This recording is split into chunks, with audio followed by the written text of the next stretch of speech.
Hi, so good afternoon, everyone. So this is strictly one-to-one. Unfortunately, hindi ako available for the 4:30 class.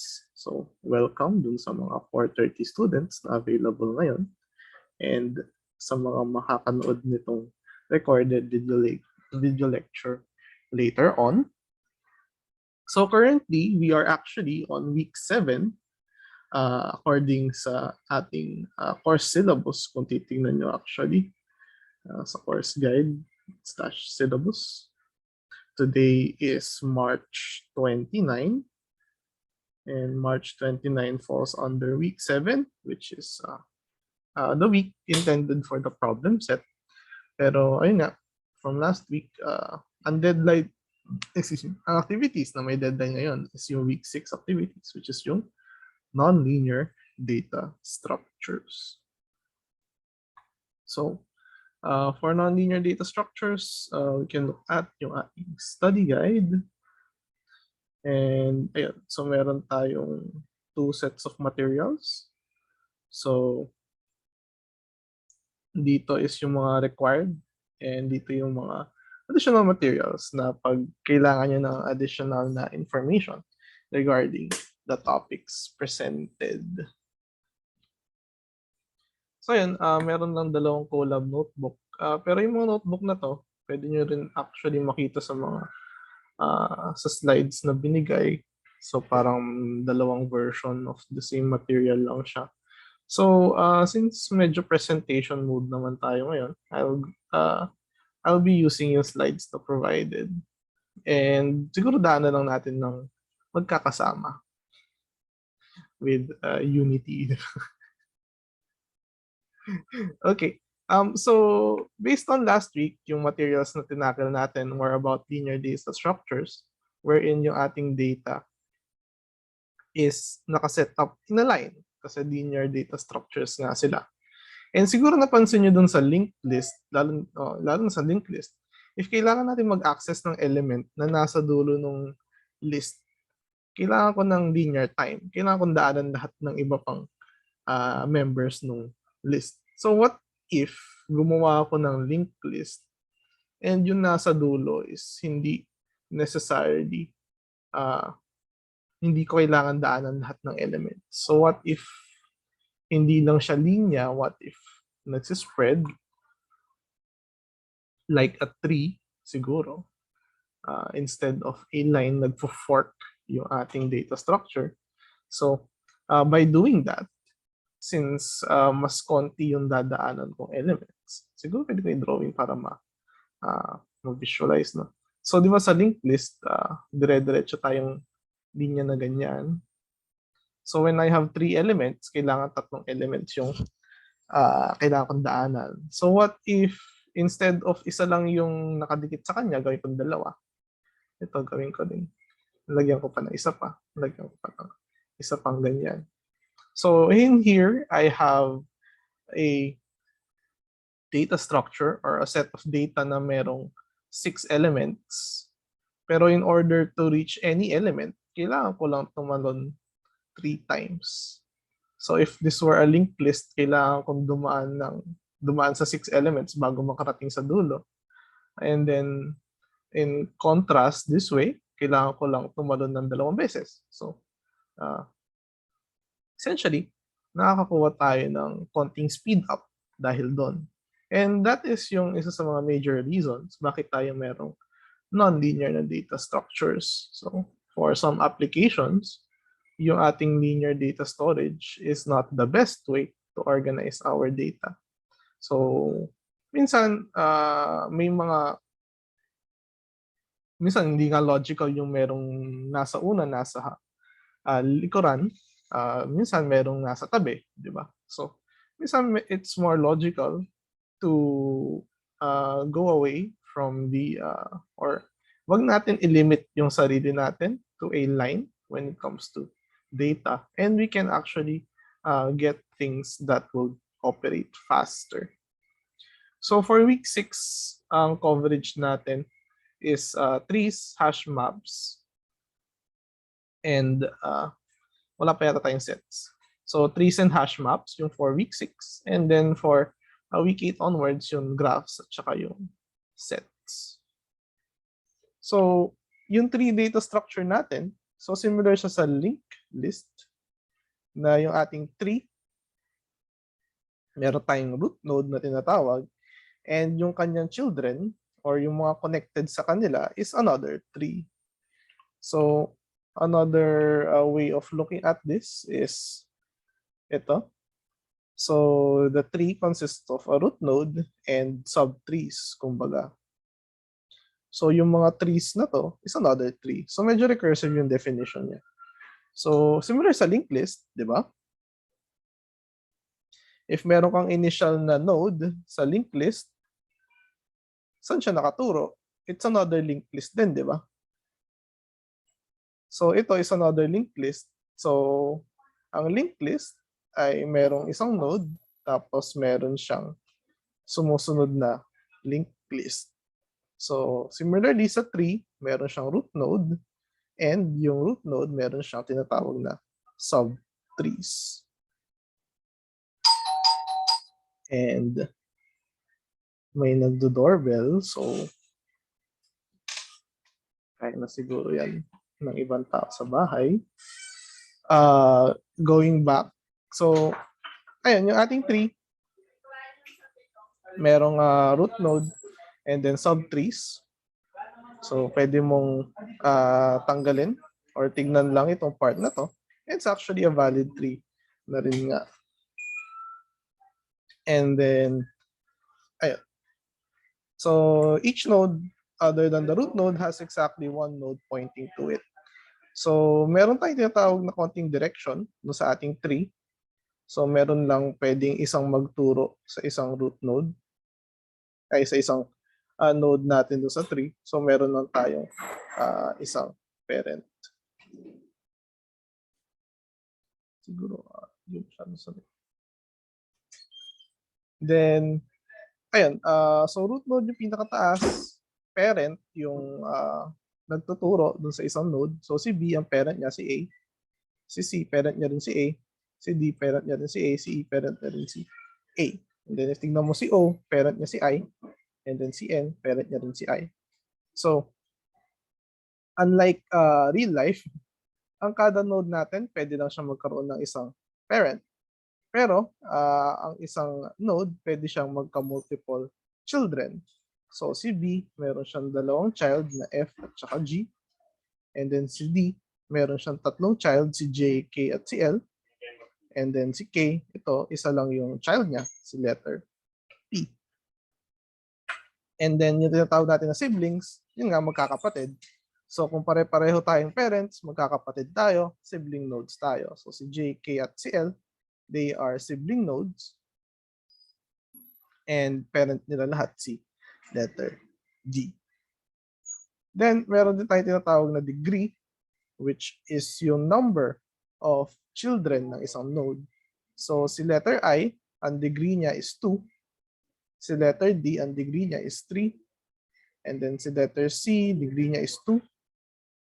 So kahit na si I, madaming connected sa kanya, si C, connected lang naman siya kay I. So hindi niya namamana yung nakadikit kay I. So ang degree pa rin ni C ay 2. So kasi dalawa lang yung immediately connected sa kanya. Then we also have what we call a path. So that a path, similar dun sa napag-usapan natin sa recursion tree, which is also another kind of tree, is ay nga, starting from a node, susundan lang natin yung mga arrows hanggang saan siya makarating. So from A to C, to I, to O, to S, to T. So that is one path. And ang path natin, hindi naman siya necessarily kailangan dumating sa dulo.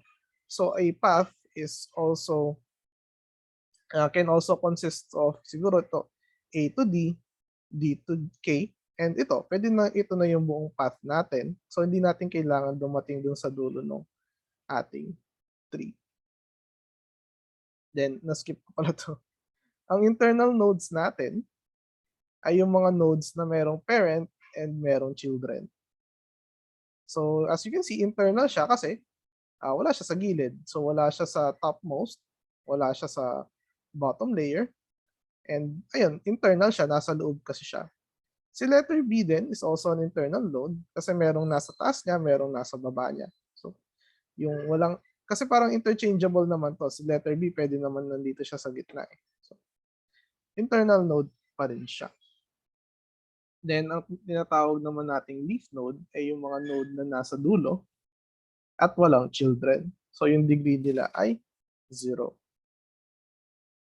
So, yun yung mga leaf node. Ang depth naman natin, napag-usapan naman din natin yan sa recursion, is yung length ng longest path from the root to the last node. So, ang depth nito ay 1, 2, 3, 4, 5. So, ang depth nitong 3 na to is equal to 5. Then, yung height niya naman is inverse. Or, so, yung depth ng 3 is 5. Pero, for example, you want to consider the node T. Ang depth niya internally is yung layo niya sa root node. So, 1, 2, 3, 4. So, ang depth nito ay 4. Then, for example, si letter B, ang depth nito ay 1. So, ang depth din is yung measure nung gaano kalayo yung isang node kay uh, kay root node. So, this is yung depth ng node. Ang depth ng tree, yung kanina, is yung longest or kung ano yung highest depth or deepest depth ng mga node doon sa tree. So, si U, siya yung merong largest D na 4. So, ay, 5 pala. 5. So, ang depth ng tree na to is 5. And then yung height, inverse naman siya. So, ang height is just yung depth, yung maximum depth minus yung current depth ng node. So, for example, ito, nasa pinakababa siya. So, deepest level. So, ang height nito ay 0. Ito yung root node natin. Siya yung nasa taas. Yung height niya is equal to the depth of the tree, which is 5. So, ito naman, yung mga nandito, yung mga height ng mga to is 4. Ito yung mga height ng mga nandito is 3. And then lastly, dito sa mga ating terms, sa 3, is yung ancestor or yung descendants. So, similarly, yung children ng children mo, mga descendants mo sila, and yung mga parents ng parents mo, mga ancestors mo sila, di ba? So, considering yung ating node na I, ang kanyang mga ancestors ay si C at si A, and yung kanyang mga descendants ay si O, S, and U. So, yung proper ancestor and proper descendant is yung immediate na parent and yung immediate na children. So, yun lang naman siya. May question ba sa mga terminologies? Nasundan ba lahat? Mas familiar kasi ako sa slides na to. And I think, ayun, kita rin naman dito sa slides na to yung mga sinabi ko.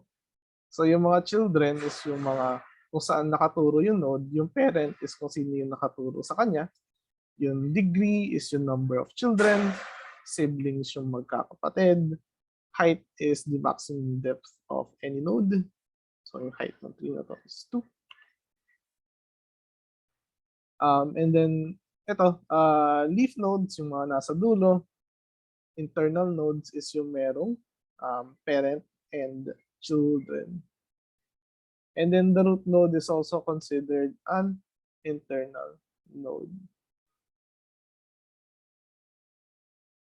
And then, ayun, so considering this node over here, lahat ng nasa taas niya, lahat ng parents niya ay ancestor, and lahat ng children niya ay descendants. Then, ayan, yung tree na structure natin, hindi lang siya limited sa mga bilog at wires or bilog at saka mga lines. So pwede mo rin siya makita sa isang HTML file. So at the root of the HTML is yung HTML na tag, and yung HTML has a head and has a body. Yung head natin has a title, and ang body natin has a header and has a paragraph.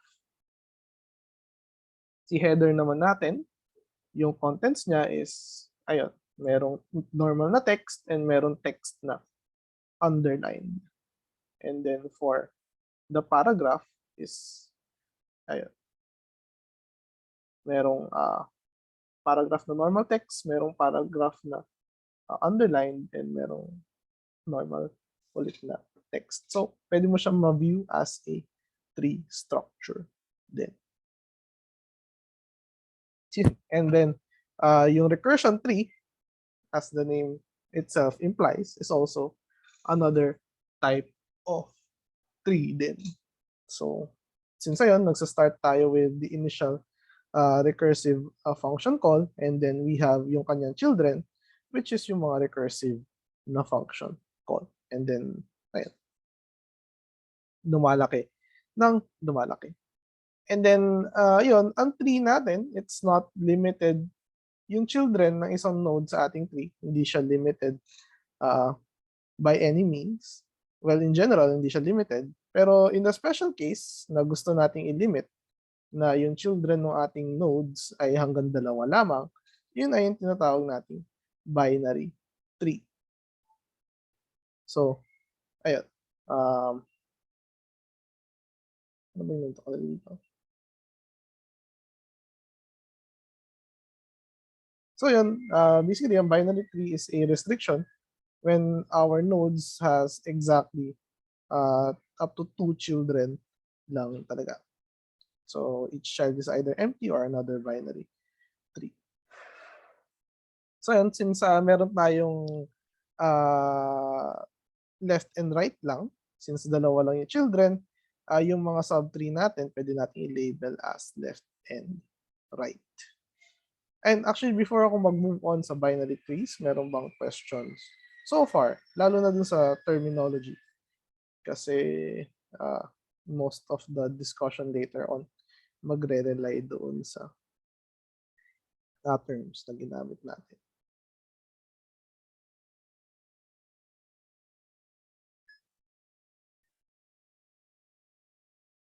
Wala naman. And ayun din pala, sabihin nyo, kasi bago yung mic na gamit ko. So, sabihin nyo lang if meron tayong problems when it comes to yung ating audio. So, other applications din para ng tree file system, which is actually one of your exercises. And ayun, a code, yung execution ng ating code is also a tree. Ganyan nga, ang binary tree natin is meron lang tayo 2 children, yung left and yung right.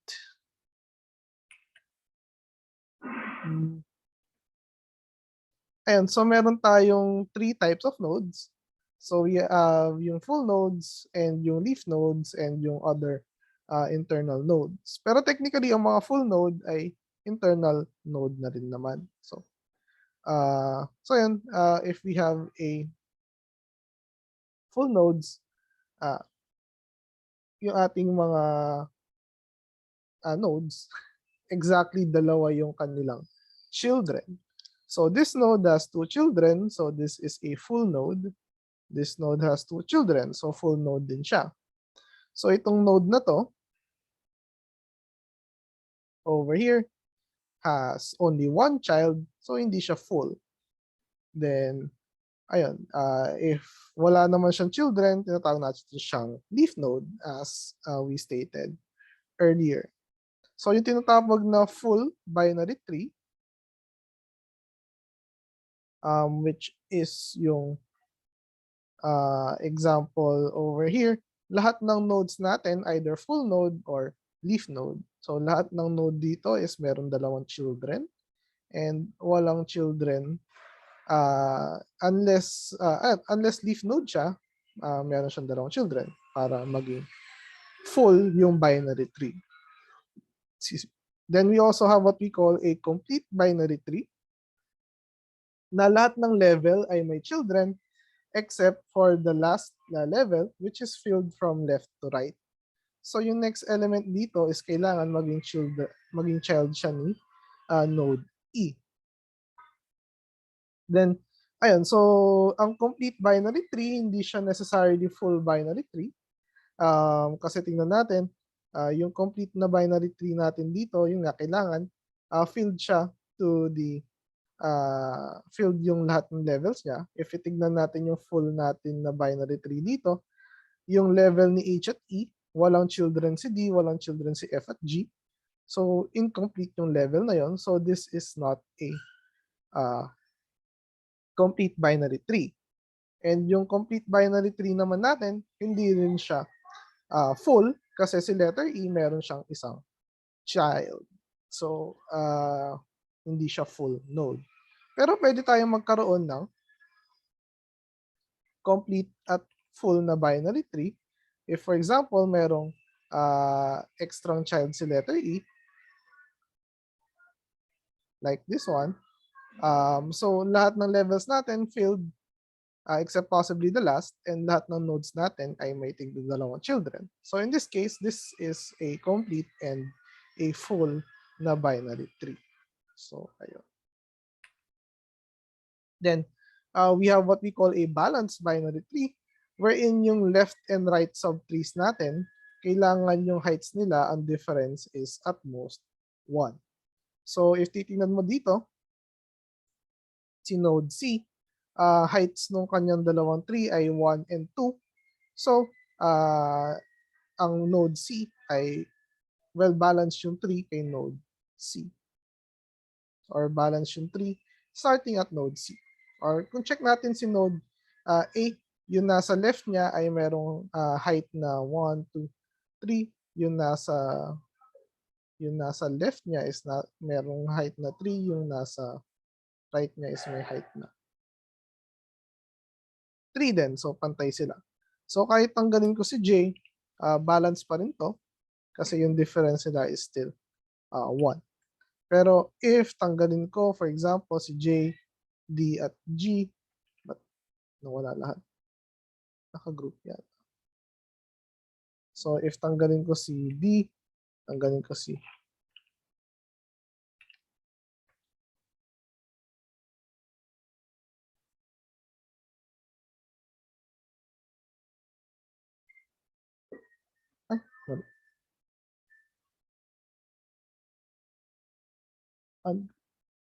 So, if tanggalin ko kanina si, well, sige, tanggalin ko na si C at saka si G.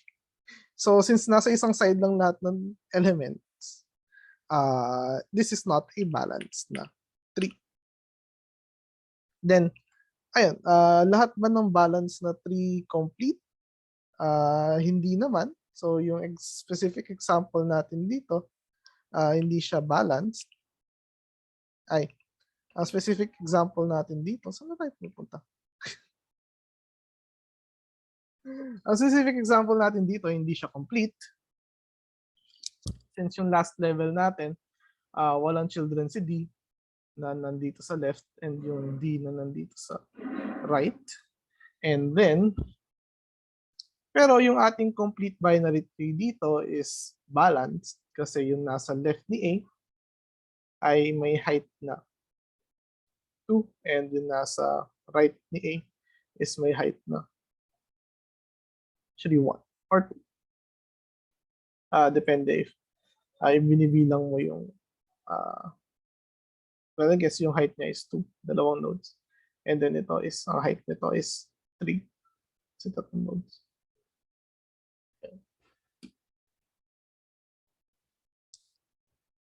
And then, and we also have a skewed binary tree if all nodes have only one child. So, pag yung ating binary tree ay skewed, nagmumukha siya linked list na may pa-right and pa-left na hindi naman necessary. Then, I think, eto, meron tayong sample implementation ng binary tree over here in Python. So, uh, yung ating node, kailangan meron siyang data or value, meron siyang pointer sa left, meron siyang pointer sa right. So parang similar lang siya sa linked list na merong next, pero now we have a left and a right. Then, ayun, if mag-insert tayo sa left, si self.left, gagawin lang natin siya equal dun sa bagong node. And then si self.right then, similar. Then ito, may sample usage. So for example, we have a node 1 na yung content niya is 5. We have another binary node na ang value niya is 2 and the value niya is 4. So in-insert ko sa left si A and in-insert ko sa right si B. Then ito, another binary node na 7 and nag-insert tayo to the right ng 8. Then we have a new binary node na 0 and yung left na child niya is si 5 and yung right na child niya si 7. So parang madali lang mag-insert, di ba? Kung alam natin yung mga functions. So parang pwede pa akong magkaroon ng bagong node dito, letter A, and yung nasa left niya is 0, and yung nasa right niya, pwede letter B. Diba? So parang similar lang sa linked list, kailangan lang natin mag modify ng mga pointers if ever gusto nating i-modify yung contents ng ating binary tree. Then, ayun, specific applications ng binary tree. The first one is yung binary search tree, wherein meron tayong ina-apply na certain rule. So, lahat ng node ay, ayun, so lahat ng children na nasa left kailangan less than yung ating parent, and then yung lahat ng nasa right kailangan greater than dun sa ating parent. So titingnan nyo dito, lahat ng nasa left sub-tree ni 8, less than 8, lahat ng nasa right is greater than 8. And that will be true pati dun sa mga children niya. So si 3, lahat ng nasa left niya is mas maliit kay 3, lahat ng nasa kanan niya is mas malaki kay 3. And then ganun din si 6. Lahat ng maliit nasa kaliwa, lahat ng malaki nasa kanan. And then sa si 10 din, so nasa kanan niya si 14 nasa kaliwa niya si 13. So, ayun. Yun lang naman yung requirement niya. Lahat ng mas malaki sa left, lahat ng mas maliit sa right. So, ano naman yung examples dito?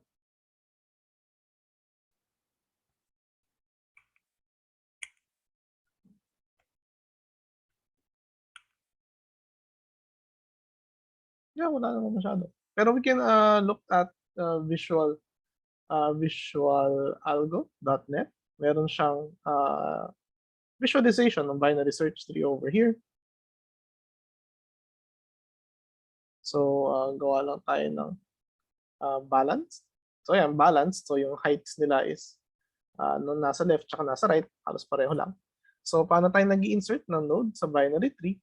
Kung wari, gusto natin i-insert si 22. Konti. We actually start from the root node and then locate kung saan natin siya i-insert. So, si 22, di ba? Mas maliit siya kay 41. So, kailangan ko siyang i-insert sa kaliwa. And yung nasa kaliwa niya is nandun si 20. And si 22 mas malaki sa kanya. So, i-insert natin siya sa kanan. And then, yung node naman na nandun is si 29. And mas maliit si 29 kay 22. Ay, mas maliit si 22 kay 29. So, dun tayo sa left. And if yun, bakante yung left ni 29, pwede natin i-insert si 22. So, parang ganun tayo mag-i-insert. So, siguro parang pwede natin itong i-compare sa linked list na kung ano gusto natin mag-insert ng node and gusto nating ma-preserve yung pagka-sort ng ating list, kailangan natin gamitin yung insertion sort na linear niyang hahanapin kung saan niya i-insert. And if we look at a binary search tree, yung pag-insert natin is hindi natin kailangan daanan lahat ng elements. may kailangan lang natin dumaan sa 1, 2, 3 elements bago tayo makahanap ng pwesto niya. So, so yun pa lang, meron tayong nakikitang parang possibilities to be more efficient when using a binary search tree. Then, ayun, di ba yung ating tree, medyo complicated siya. Merong nasa left, merong nasa right. If we want to look at each element dun sa list or yung tinatawag natin na traversal, medyo may different ways paano siya gawin. So, initially, di ba sa linked list, kung gusto nating daanan lahat ng elements,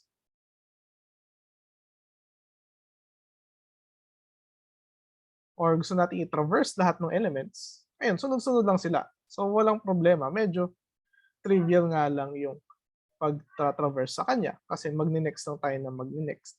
So, ang problem pagdating sa binary tree, saan tayo mauuna? Sa left or sa right? Or sino mauuna? Si parent or yung child? So, kaya meron tayong iba't ibang ways or iba't ibang methods nung pag-traverse ng ating binary tree. So, yung sa pre-order na traversal na tinatawag is ipiprint muna natin yung certain na node and then ipiprint natin yung nasa left. And then ipiprint natin yung nasa right. Excuse me. Or pre-order sa left, pre-order sa right. So, maunang mapiprint si F and then we proceed doon sa kanyang left child, which is si B. And then we proceed doon sa kanyang left child na si A. So, tapos na yung nasa left ni A, ay nasa left ni B, doon naman tayo sa right ni B, which is si letter D. So, ayun, kung nasusundan nyo dito, F, B, A, D. And then, susunod si C. And then si E. And then, ayun, tapos na lahat ng nasa left ni A, ay nasa left ni F. So, we go to the right of F. And yung nasa right niya is G. And then si I, and then si H. So, if you look at yung ating drawing, pwede ka maglagay ng mga dot sa left side ng ating mga nodes. And pag nadaanan mo yung dot, ipiprint mo yung letter na nadaanan mo or yung node na nadaanan mo. So, nadaanan mo si B. And then, pag nadaanan mo si A, I guess yung next mo dadaanan si A. And then, parang iti-trace mo yung outline ng ating tree. So, papasok ka dito. And then, pupunta kay D, si C, and then si E. And then, after ni E, is titrace mo yung outline, babalik kay G, and then kay I, and then si H. So in this way, unang lumilitaw yung mga parents, and then last lumilitaw yung mga children. And we ensure na madadaanan lahat ng elements doon sa ating list. So yun yung pre-order, nauuna si parent before the children. Si post-order, baligtad naman, mauna si children bago si parent. So, magpo-post order ka muna sa left, magpo-post order ka muna sa right before mo i-print yung current na value. So, ngayon, yung dot naman natin, i-place natin to the right ng ating node. So, pag kuwari dito, makikita mo dito, una nating madadaanan yung dot ni A. So, sa post order, si A yung unang nilitaw dyan. So, tapos na yung nasa left ni B, dun tayo sa right ni B. And yung unang, yung nasa right ni B, si D. Yung nasa left naman ni D muna yung mauna, which is C. And then, yung nasa right ni D, which is E. And then, tsaka pa lang mapiprint si D, tsaka pa lang mapiprint si D.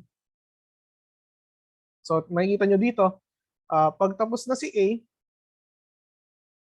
pupunta tayo dito sa kanan. Pag tapos na si C and tapos na si E, tsaka pa lang ipaprocess si D. And kung titingnan nyo dito sa pre-order natin, unang matatapos si parent, matatapos na si parent before mag-operate yung ating mga children. So, mauna yung parent. Kumbaga. Pero pagdating sa post-order, mauna yung mga children before matapos yung mga parent. So si F, actually, since siya yung parent ng lahat, siya yung huling lilitaw. Kasi kailangan muna natin matapos si H, si I, at saka si G. Then we have our in order na traversal. So kung dito nauuna si parent, dito nauhuli si parent, dito si parent ay nasa gitna. So mauuna tayo sa left, and then si parent, and then si right. Pero bago mo siya anuhin, si left muna, si parent, and then si right. And then after nito, ayun, tapos na lahat ng nasa left, si parent naman, and then yung nasa right niya. Si nasa right niya, si G, walang nasa left, so siya na. And then yung sa left, yung sa right. Ay, bago pala si I, si H muna, and then si I. So yung dot niya naman, kung susundan natin to, is nasa gitna ng dalawang arrow. So pag nadaanan mo yung dot, tsaka mo siya ipiprint out. So bakit useful yung in order na traversal? So pinaka-useful siya pagdating sa ating mga binary search tree. Not sure lang if nakapakita sa slides yun. Hindi yata napakita sa slides yun. If we have a binary search tree, di ba lahat ng nasa left mas maliit, lahat ng nasa right mas malaki. So if i-print ko muna lahat ng nasa left, edi na-print ko na lahat ng mas maliit kay 5 nasa left niya, and then i-print ko lahat ng mas malaki kay 5 sa right niya. Edi si 5 nasa tamang pwesto siya. Or I guess, pwede mo isipin na, well, pwede tayo magsimula dito. Lahat ng nasa left ni 1, mapiprint na. So 0. And then lahat ng nasa right ni 1, ay lahat ng nasa left niya, and then si 1. And then lahat ng nasa right niya, which is itong 3, 2, 4. Pero unahin natin yung nasa left, which is 2. And then yung parent, which is 3. And then 4. So makikita nyo dito, since lahat ng node, kailangan yung nasa before sa kanya mas maliit, nasa left, lahat ng maliit sa kanya nasa left. And for that should be true for each node. So si 2 lahat ng maliit sa kanya nasa left, si 1 lahat ng maliit sa kanya nasa left. So ang matitirang list sa atin dito is actually a sorted na list. Pag binary search tree yung ginagawa natin ng in order na traversal. So, ayun. Isa sa mga applications ng binary search tree. Then, so yung binary search tree, lahat ng maliit nasa left, lahat ng malaki nasa right. We have a what we call a heap structure, wherein yung lahat ng malaki nasa taas, lahat ng maliit nasa baba naman. So, ang heap data structure or ang heap structure natin, it has two properties. It is a complete binary tree, which means lahat ng levels kailangan puno except yung last level. And lahat ng children ng isang node mas maliit sa parent. So kung titingnan mo dito, si 27 ng children niya, ang child niya is 19, mas malaki siya sa kanya. But actually, lahat ng descendants natin, so lahat ng descendants si 35, which is 27, 21, and 19, mas maliit sa kanya. And lahat naman ng ancestors niya, mas malaki sa kanya. So kanina yung sa binary search tree, lahat ng maliit nasa kaliwa, lahat ng malaki nasa kanan. This time, lahat ng malaki nasa taas, lahat ng maliit nasa baba. Pero you'll notice here, si 4 nasa level 0, 1, nasa level 2 siya. Mas maliit siya kay 19, pero si 19 hindi niya naman siya descendant. So it's perfectly fine na nandito si 4. So lahat naman ng ancestors ni 4 mas malaki sa kanya and wala siyang descendants. So it is perfectly valid. So excuse me, ang mapapansin nyo dito, yung root node natin is always the largest node. So, paano tayo mag-i-insert ng bagong element sa ating heap? Pwede natin siya makita dito sa Visual Algo. Meron siyang binary heap over here. So, meron din yata dito. Ito na lang, para medyo mas may laman. So, for example, gusto natin insert si number 42 dun sa heap. I-insert mo siya dun sa last available na level. And yung parang right child niya. So, si 42 lalagay muna natin dito. And then parang i-check mo if yung parent ba is mas maliit sa kanya. If mas maliit yung parent, magsa-swap sila. And then, itutuloy mo lang din yun. So, si 42, i-check mo sa parent niya. If mas malaki siya sa parent niya, magsa-swap sila. And then, i-check mo si 42 kay 45.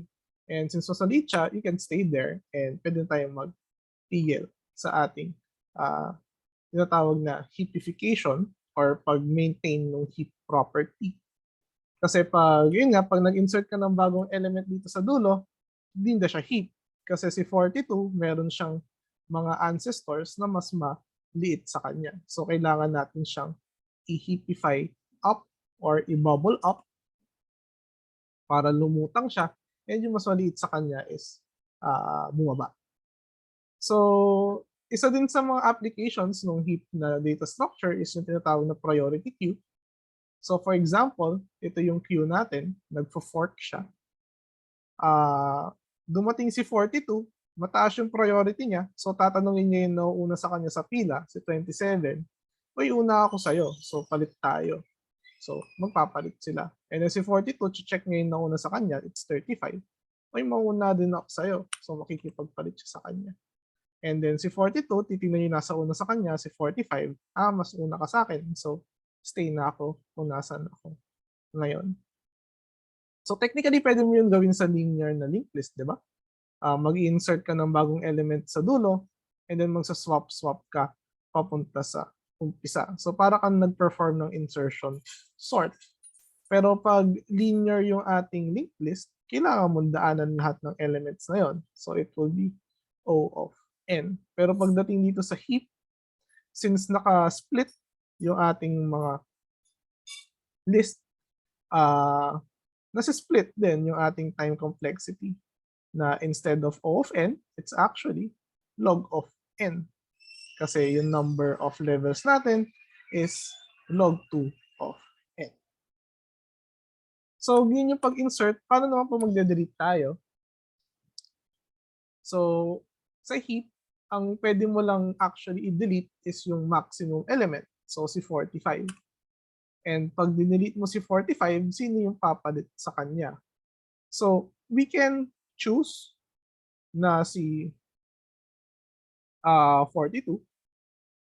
Or we can choose na siguro, we can choose yung biggest element, si 42. Pero pag ginawa natin yun,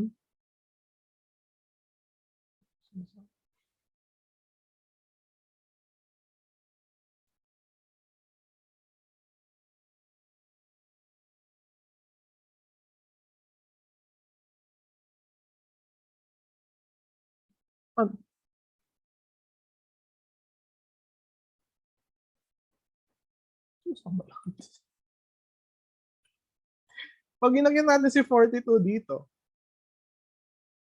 may possibility na yung pumalit sa kanya is nasa kanan niya and hindi na ma-maintain yung isang property natin na kailangan complete siya. So, for example, itong element na to is mas malaki kay 35. For example, this is 37. So, parang aakyat si 42 dito, aakyat si 37 doon, may blanco tayong matitira dito.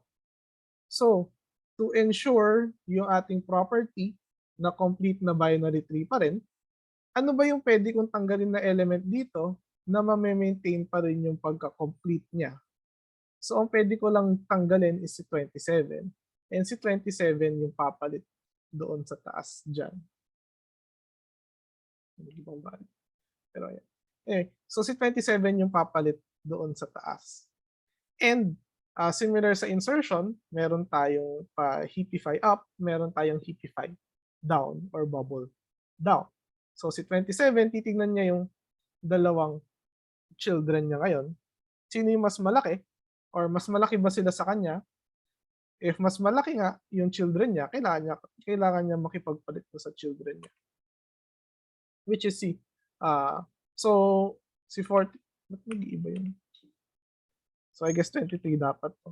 So si 42, siya yung mas malaki kay 47, ay 27. So may ipagpalit siya kay 42. And then si 27, check niya naman yung children niya. So we have 35 or 21. Mas malaki si 35 sa kanya. So may ipagpalit siya sa kanya. And ayun, pagdating sa part na si 27, yung children niya is 19. Sure naman na tayo, lahat ng, if ever mayroon pang children si 19, mas maliit kay 19 yon.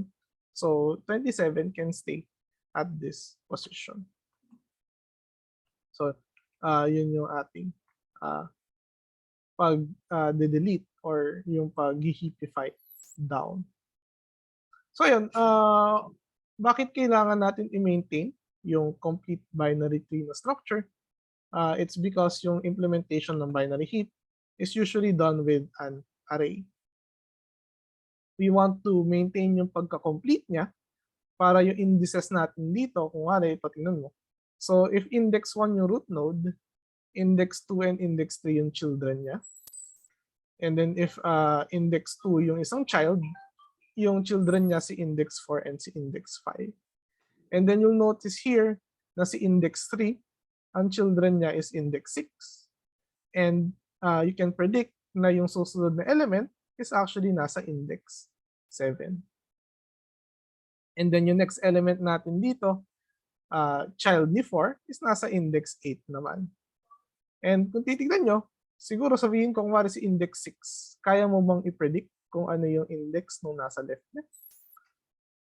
Siguro looking at yung ating mga indices right now, tignan nyo yung nasa left, tignan nyo yung nasa right, you should be able to deduce kung ano yung index nung nasa left ni 6 and yung nasa right ni 6. And by maintaining yung pagka-complete ng binary tree natin, we can maintain or we can assure na yung left child index can be expressed as a simple equation based doon sa index ng parent. And for example, kunwari, so si 4, ang parent niya si 2, si 2, parent niya si 1, si 3 din, parent niya si 1.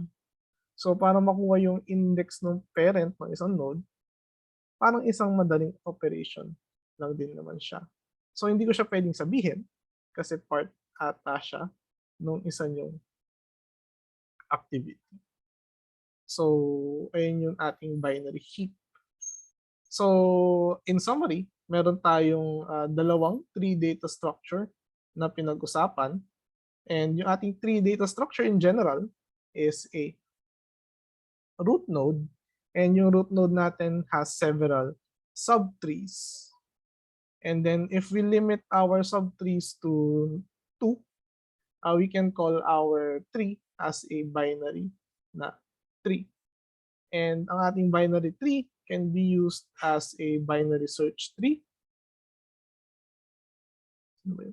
Binary search tree wherein yung element sa left is mas maliit, lahat ng element sa right mas malaki than yung ating current na node. And we can also implement what we call a binary heap wherein lahat ng element sa taas ay mas malaki, lahat ng element sa baba ay mas maliit. Pero considering lang yung ancestors and descendants. So hindi considering yung mga nasa katabing tree. So that is something to take note of. And ayun, meron tayong special properties dun sa binary heap na gustong i-maintain, such as yung pagiging complete niya para madali siyang i-implement in code. So parang same lang naman to. So si C++ actually has a built-in na implementation using yung tinatawag na priority queue. So yun din, kaya din siya tinatawag na priority queue. For example, dito, yun nga, may bagong item na dumating, mataas yung priority niya, parang umaangat siya dito sa ating list. Then, ito nga, if mag-insert tayo ng super laking element, makikita nyo na pupunta siya sa pinakaharapan ng ating binary heap or ng ating priority queue. So, ayun. So, may questions ba about yung ating trees before tayo mag-move on sa ating hash tables?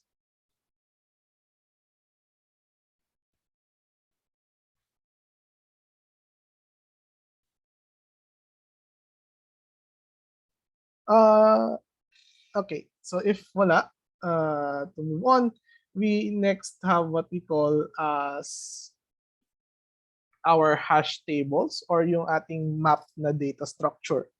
So actually familiar na dapat kayo sa hashing or sa mapping pag gumagamit kayo ng dictionary sa Python kasi yun na actually yung map or dictionary or yun, hash table na data structure. So, sa map na data structure, instead of numbers or indices indicating yung location ng isang element, ang ginagamit natin is yung tinatawag na key at isang hash function. So, siguro mas may example yung nandito sa aking slides. So another way of calling it is associative array, ADT, kasi we use association or mapping para doon sa indices instead of numbers. So parang meron tayong key na dinadaan natin sa hash function and magre-result to parang i-convert niya to a certain number na nagko-correspond doon sa data location. So for example, we have these objects. So student numbers, tsaka pangalan ng student. Then yung ating key na gagamitin is yung student number and yung hash function natin is just x modulo 10. So kukunin ko lang yung first digit niya basically. So si Amy, 1, 2, 3, 4, 5 yung student number niya. Pag idaan ko siya sa hash function, so 1, 2, 3, 4, 5 modulo 10, that is 5. So iso-store ko si Amy kay index 5. And then we have yung ating next student, si Eva or si Eva. 5, 4, 3, 2, 1 modulo 10, that's 1. So si-store ko siya kay index 1. And then same din kay Don, and then kay Sue, kay Roy, and kay Ian. So instead of si Amy yung nasa 1 or nasa index 0, index 2, index 2, index 3, index 4, index 5. Imbis na parang sunod-sunod lang sila, we use what we call yung ating hash function. So bakit mo siya gagawin?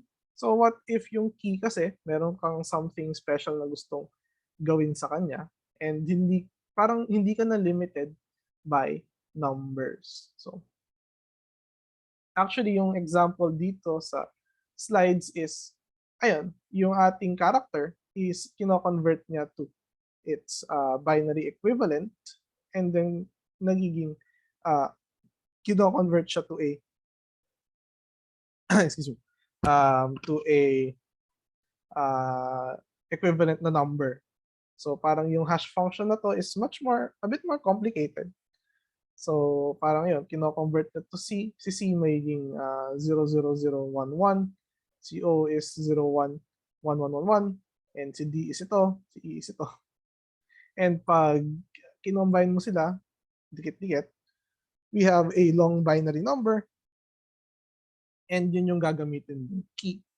So medyo mas madali lang yun dito, may student number lang na binigay, and yun yung gagamitin nating key. So, paano tayo mag-access or delete ng data? So, kailangan natin yung key para ma-access yung data. So, kailangan natin yung student number ni Ian para ma-access siya at pwede natin siyang i-delete. Then, meron tayong tinatawag na load factor. And that is yung number of items dun sa ating hash mapping or sa ating mapping or sa ating dictionary. And yung number of items divided by the number of total na buckets or locations na available. So dito sa hash mapping na to, meron lang tayong 10 available na locations and we have 6 elements sa kanya. So ang ating load factor ay 0.6. So ayan, so yung ating input keys, ayan, integers, a reasonable hash function is key modulo yung ating size. So if we have a hash size na 13, tapos yung keys natin ay hanggang 94, 94 modulo 13, yun yung 94 modulo 13 is a decent na hash function. Although pwede mo siyang dagdagan ng extra. Pwede ka mag-add ng 2 or minsan pagka may sa passwords, pwede ka maglagay ng extra characters to make it more secure. And ayun, so wala dito yung pinakamalaking digit natin is 7777, tapos meron tayong 10 na locations, so modulo 10 lang no input is yung ating hash function. Then yun nga, pag meron tayong strings, pwede natin gamitin yung ASCII values or parang yung ginamit dito to make yung ating hash. So, ayun, ito yung hash table natin when we use yung hash function na key modulo 10. So, what if ibahin natin siya? What if we get yung ating equivalent na alphabet order ng letter modulo 10. So, for example, dito kay Amy, si letter A yung first letter sa alphabet. So, equivalent siya sa 1 modulo 10. So, insert natin si Amy kay index 1. Si Eva, lagay natin kay 5 modulo 10 kasi si E ay yung 5th letter. Then si letter D sa 4. Si Sue, 19. Modulo 10 is 9. And then si Roy, 18 modulo 10 is 8. And then si Ian is yung ating 9th na digit, ay 9th na letter. And modulo 10, that's 9. Pero ang problem natin here is meron nung nakalagay kay 9. So, saan natin nalagay si Ian? So, when this happens, this is what we call a collision. So, when two of our items or objects na pag pinadaan natin sa hash function, pareho yung result. So, magkaka-conflict tayo or collision. So, ayun, if we have two different keys that map to the same index, ayun, meron tayong tinatawag na collision. So, how do we address this? So, yung first thing na pwede mong gawin is increase natin yung hash size. So, dagdagan natin yung number of locations. Pero yun nga, lalaki yung ating memory requirement. And then, so yun yung first na way. So, increase yung hash size or do what we call a rehashing. Or we can also do what we call yung probing or using yung next na available na index. So, linear probing, since 9 is occupied, ilalagay natin siya dun sa next available 1, which is yung 0. So, initially dito, walang naman si 0. Gusto natin siya ilagay kay 9. So, yung next na element doon. So, if meron naman si 0, pupunta lang tayo dun sa next, may laman pa rin, then pupunta pa tayo dun sa susunod, which is yung 2, and dun pa lang siya malalagay. So, parang titingnan yung mga katabi na buckets or yung ibang locations hanggang makahanap ng valid na address. So at the worst case, kailangan mong daanan lahat ng elements bago ka makahanap ng location kung saan siya isasaksak. So other than that, we can also do what we call external or separate chaining, wherein yung ating individual na buckets, hindi lang isa yung pwede nilang i-contain, pwede silang mag-contain ng madaming elements. So, ayun, instead na maghanap ng ibang location para ilagay si Ian, mag-share sila doon sa index na 9. So of course, yung drawback nito is meron tayong additional na complications or additional na complexity at saka memory para gawan ng way na magkasya yung dalawang elements sa isang location. So in this case, I think gumagamit siya ng linked list. So you can also find yourself in a way na yun nga, madami tayong nilalagay sa same na bucket. Maybe kailangan palitan yung ating hash function para kumalat yung mga elements natin. Kasi mapapansin nyo dito, if humahaba yung chain natin, mas mahirap i-access si Ian, lumalayo siya ng lumalayo doon sa initial na location. Kasi yung gusto natin dito is pag pinasok natin sa hash function, mahanap natin yung element agad. Pero ngayon, when we use chaining, pag ginamit natin siya, we have to traverse pa yung nandoon sa resulting na index para mahanap yung actual na element. So, I think meron din siya dito sa visualalgo.net.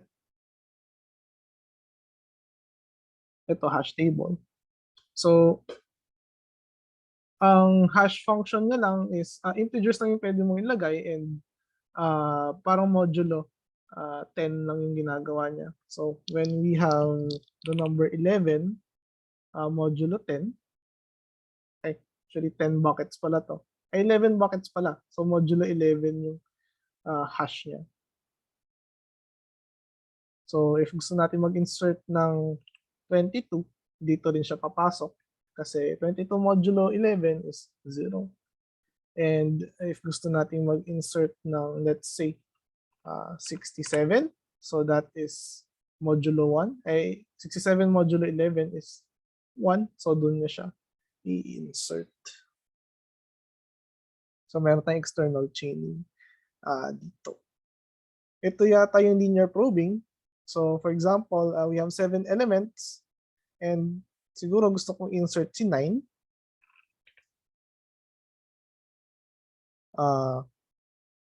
So yun nga, si 9 modulo 7 is 2. Kita niyo dito. So insert ko siya dapat dito kaso may laman na. So pupunta tayo dun sa next element or next location na available. And kung wari gusto kong mag-insert ng 14. So, meron ng 14. So, for example, gusto natin insert si 35. So, 35 modulo 7 is 0. So, supposedly dito siya dapat, kaso may laman na. So, we apply linear probing. So, we go to next element, the next element, next element, hanggang makahanap tayo ng available na location. And doon niya ilalagay si 35. And doon pa lang parang nare-resolve. So, ayun. So, ideally, ang mga hash tables natin, kung yung hash function ay constant na operation, may constant access time dapat tayo. Unless meron tayong collisions or meron tayong mga external na chaining. And in that way, doon parang bumabagal yung ating ang ating mga operations. So basically, napapabilis siya Kasi yun nga, yung keys natin is associated with a number. So instead of looking for the key, instead of, kung gusto kong mahanap si student number 444, if idaan ko si 444 sa modulo 10, makukuha ko si 4. So, si student number 444 is may kita ko kay index 4. So, alam ko na yung index niya.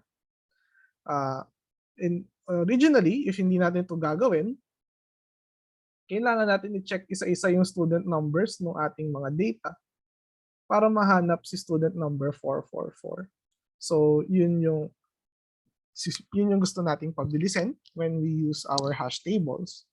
So when we access an element, alam natin agad kung saan siya nakastore. Hindi na natin siya kailangan hanapin because of our hash function. Pero yung caveat natin doon is, yun nga, yung hash function natin, it will rarely be a perfect na hash function. You will almost always have collisions. And ayun, nasa sayo na yun as a programmer kung paano mo i-resolve yun. Collisions. So, pwede kang magkaroon ng rehashing. So, instead of modulo 5, gawin mo siyang modulo 10. For example. Or, pwede kang mag-implement ng linear probing. Pero yun nga, if ipasok mo nga ulit yung si Ian, so si letter I is number 9, modulo 10 is 9, pero makikita mo doon is si Sue. So, kailangan mo pang probe para hanapin kung nasan na yung element na hinahanap mo talaga. Kasi usually, ang sinustore naman natin dito is multiple information. So, kung meron pang address, may email address, may cellphone number, etc. If alam mo lang yung pangalan, may kita mo lahat ng yun. So, yun yung gist no paggamit ng hash map. Then yun, pwede ka rin magkaroon ng external na chaining. So yeah, any questions with regards to the hash tables or yung associative array na ADT na tinatawag?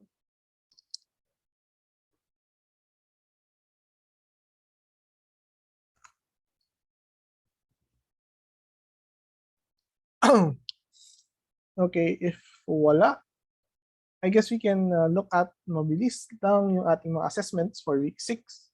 So week 6 has 3 hacker rank exercises of varying degrees of difficulty. So looking at the challenges, the first one is I think implementing a file system.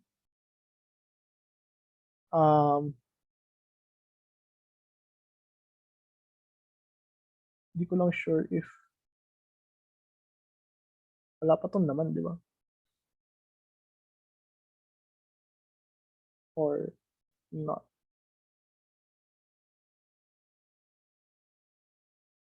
Ayan, so wala pa tong ginagawa. Pero inisip ko kasi kung meron bakit sini-check kanina na. Ayan, so meron lang kayong kailangan i-define dito na functions. So, ayan, pwede yung tingnan, part A. So, implement yung insertion of a new file. If the given path does not exist, skip yung ating file. And then we have print directory. So, in this way, print yung ating directory. So, access yung subdirectory. And then print yung mga folders nung nasa subdirectory na yun. So, ang kailangan nyo lang i-modify is ito, si part A, si part B, and then si part C. So, yung ating input reading. So, ma-implement nyo yung ma-read yung kada line. Ang kailangan nyo lang naman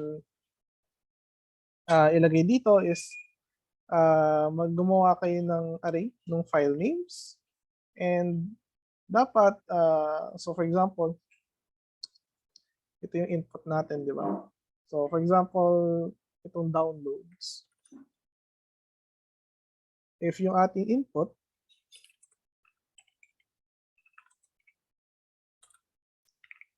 equals ganito, I think yung expected na FNP dito. So yung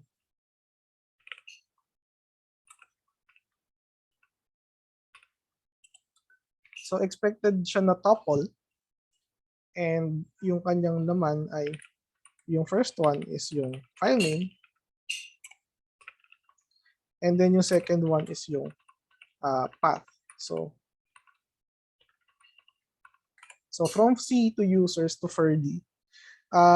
Parang kayo naman na bahala if gusto niyo siyang ipasa as a string, pwede niyo rin siyang ipasa as a list or a tuple. So pwede niyo siyang ipasa as ganyan kasi kayo rin naman yung magde-define ng insert dito. So yung path, I guess to, insert yung itong path. Ayun. So expected pala is a string. So path of the folder to be inserted. Pero I think flexible naman to. So kayo naman na bahala if gusto nyo ihiwa-hiwalay na or yung sa original na path lang na gano'n. Then ang gusto nating mangyari, meron tayong file node dito, tapos meron tayong subdirectories. So yung gusto nating makita dito sa subdirectories, so for example dito, if gusto natin makuha yung c.subdirectories, for example, so hindi naman siya ganito talaga.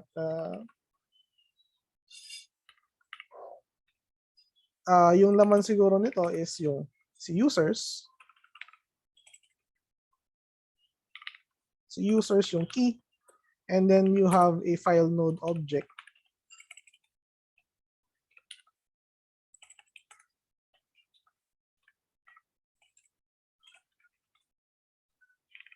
Na users yung pangalan. So, yun yung expected na laman ng dictionary. So, yung key is yung file name, and then meron siyang location or nakastore doon yung ating mga nodes. So, ito instead of a linked list, para siyang ayan, since hindi tayo sure kung ilan yung mga subdirectories, so hindi tayo pwedeng gumamit ng left or right. So gumagamit tayo ng dictionary to store yung mga pointers doon sa mga subdirectories ng current na directory. So ito, self.subdirectories. And then makikita nyo dito, si file node.users.subdirectories. Makikita nyo dapat sa kanya is, so ito pala hindi lang users, so we also have yung Windows. So another file node na Windows yung pangalan. And then sa subdirectories ni users, meron tayong Ferdy, John, at saka Jess.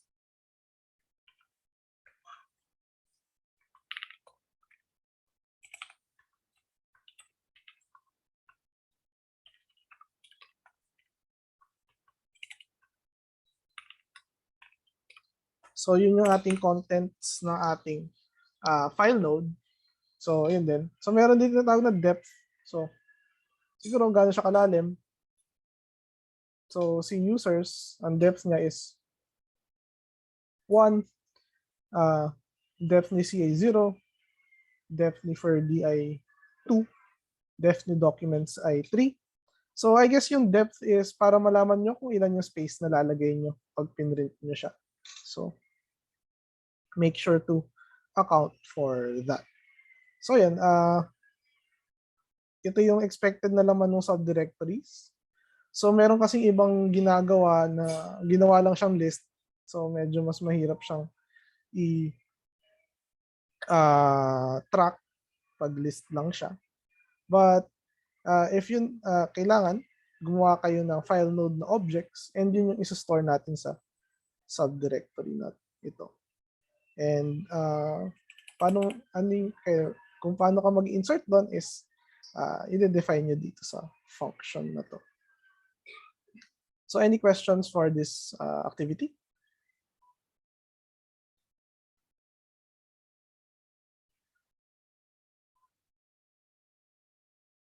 Okay.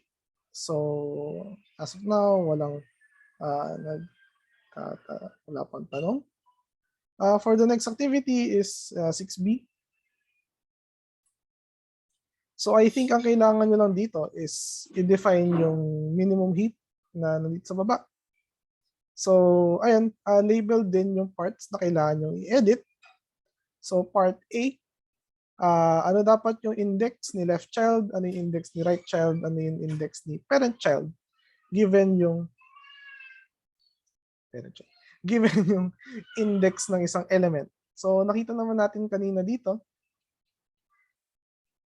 if index 1, yung nasa root ng ating tree, ang nasa left niya is si index 2, nasa right niya si index 3. Given yung index 2, yung nasa left niya si index 4, nasa right niya si index 5. So hopefully nakakita kayo ng pattern. If nakikita niyo man yung pattern, wag niyo i-chat ngayon kasi sinasabi niyo yung sagot. Pero basically yun yung point natin. And for example, given yung index 6, anong index ng parent? Given yung index 3, anong index ng parent? So yun yung hinahanap dito sa part A. Then next, dito sa part B, we have to implement yung ating bubble down na algorithm. I think, napakita ba akong hindi dapat? Siguro, paano ko ba i-refresh yung naman dito? Di bang ganyan? Ano mo kayo nakita, di ba?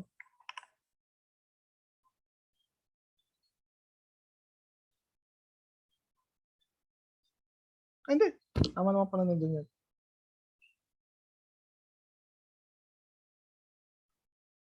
Okay. Tama pa naman pala yung code. Part B is this one.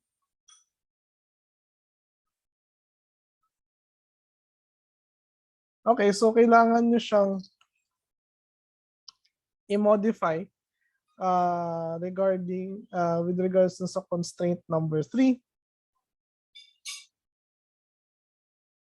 So kailangan nyo lang i-consider na yung lowercase and yung uppercase letters ay pareho lang.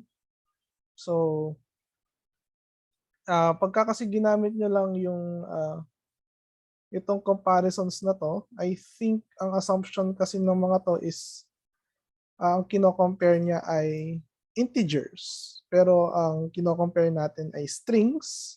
So kailangan yung i-modify ng konti yung ating mga comparison operations. So yung nagko-compare natin dito, ang assumption kasi niya, alam ko originally, ay integers. So kailangan nyo i-modify ito, and ito to account for the comparison of strings. Then similarly, ito yung sa bubble down, sa bubble up. Ganun din, this assumes na yung ating kino-compare integers. So ano dapat yung gagawin ko dito para i-account for yung pag-compare ng strings. Then lastly, dalawa pa pala, hindi ko alam bakit C ulit. Kailangan yung i-modify yung extract na operation or fill in the blanks. So recall na pag nag-extract tayo, it's the same as yung deletion over here. So sa deletion, kukunin natin yung first element and then yung last element, aakyat siya doon sa original no location and kailangan natin siyang idalin pababa. So yun yung ating extract. Then yung ating insert naman ay ito. I-insert natin siya doon sa next available na location and then magbo-bubble up siya pataas. So, ayan siya.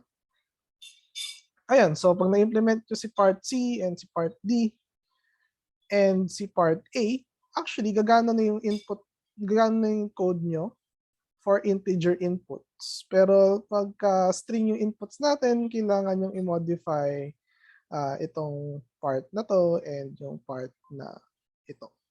So, I'm assuming ang kailangan nyo lang i-modify is this one. Pero hindi ko pa siya nagagawa personally. So, you might need to do more than this one. And note lang na yung implementation na to is quadratic, I mean recursive. So, dito bubble down calls on bubble down. Kasi, di ba, if kuwari dito, si 42, magsaswap siya kay 27, and you can call the same function for the new index na nandito. So, if for example, this is index 1, this is index 2, this is index 4, and then this is index 8, and then this is index 9. So, doing yung bubble up operation kay index 9, yung next step is do the bubble up operation kay index 4. And then the next step is do the bubble up operation for index 2. So yun lang naman yung mangyayari dito sa part ng code na yun. Bubble up pala yung tinitingnan ko. So, parang ito yung papalitan. So, bubble up doon sa parent na index. Then sa bubble down doon sa index kung saan mo nilipat yung inyong binabubble down. So, wag kayong masyadong ma-confused dun sa recursive na call. It just means na kung ano yung in-apply ko dito sa unang index na to, apply ko rin siya sa next index na to, apply ko rin siya sa next index na to. And similarly, doon sa pag-bubble down, kung ano yung in-apply ko sa index dito, i-apply ko siya sa index dito. And kung ano man yung in-apply ko sa index dito, i-apply ko rin siya sa index na nandito. So I hope that clears things up para dito sa ating exercise B. So, ayun, meron ba tayong additional questions or clarifications for this exercise?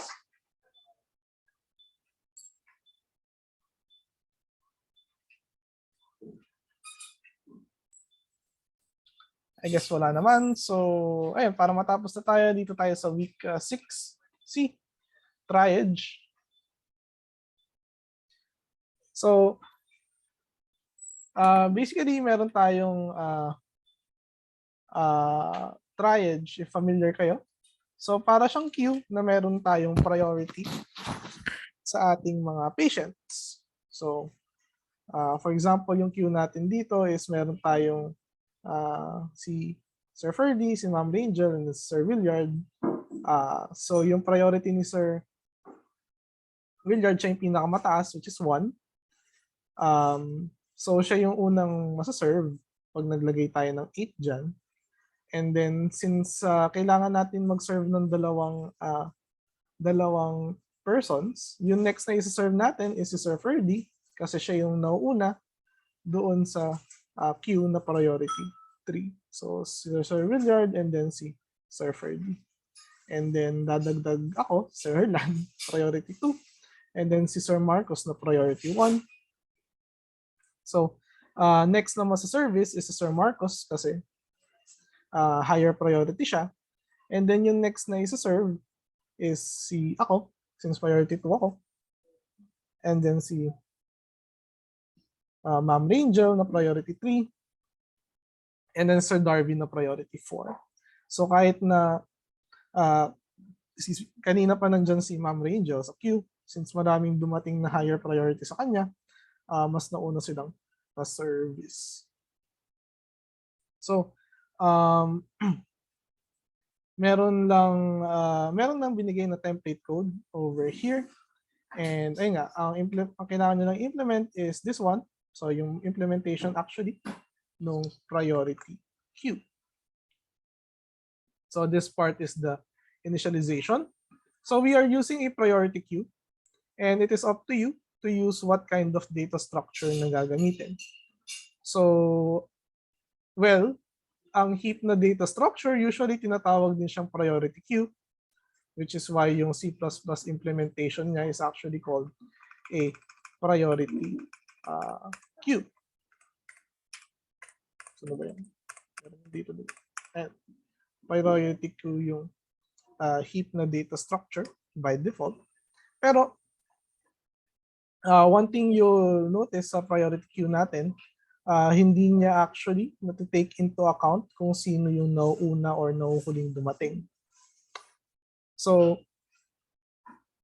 I guess yung mahirap kasi sa priority queue if meron tayong same elements, hindi siya na preserve yung kanyang ordering. So, yung tinatawag na instability. So, for example, dito, hindi ko lang kung pwede ako mag-insert ng same number. So, yan. So, meron tayong same 84 dito. Unang dumating itong 84 na to. Pwede tayong insert isa pa. Pag nag-extract tayo,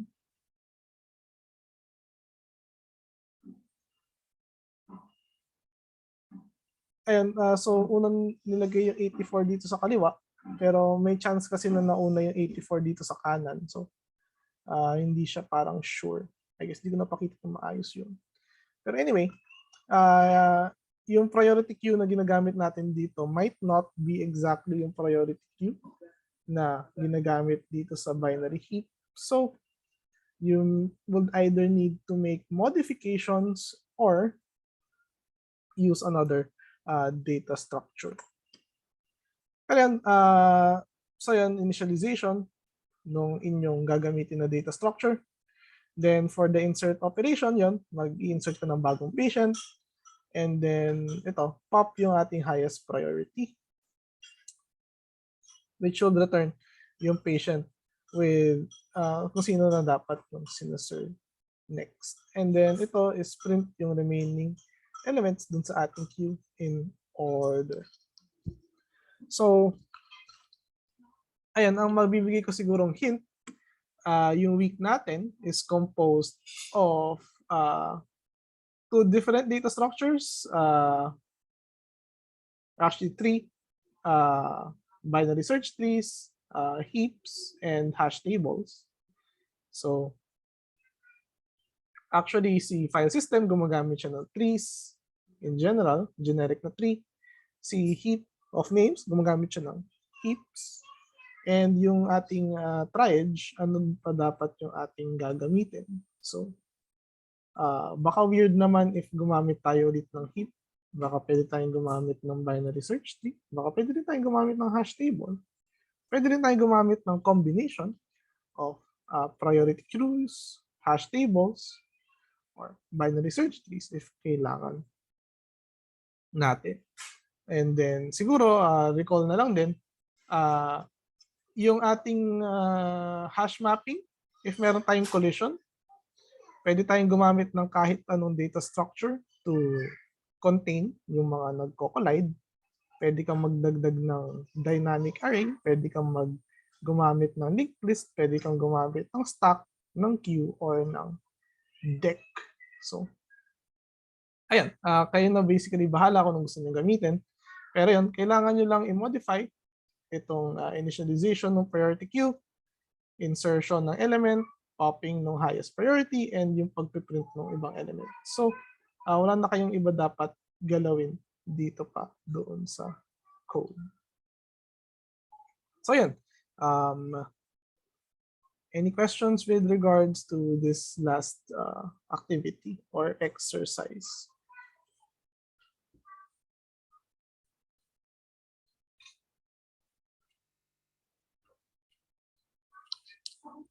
Ayan, so medyo nag-overtime tayo.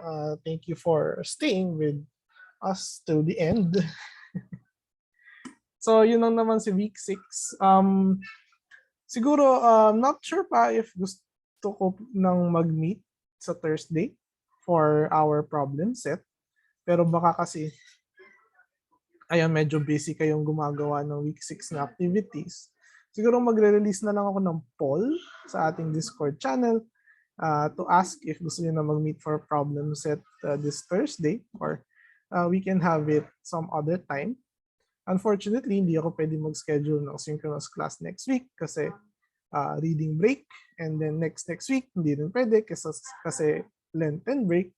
So the earliest na pwede tayong mag-meet ulit is actually 3 weeks from now, which is April 18 to 22, which is yung week na ng graphs. So, ayun.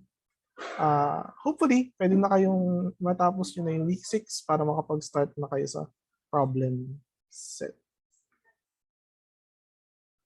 So, yun. If wala nang questions for now, that will be the end of our session for today. And ayun, upload ko na yung recording natin para sa afternoon na session.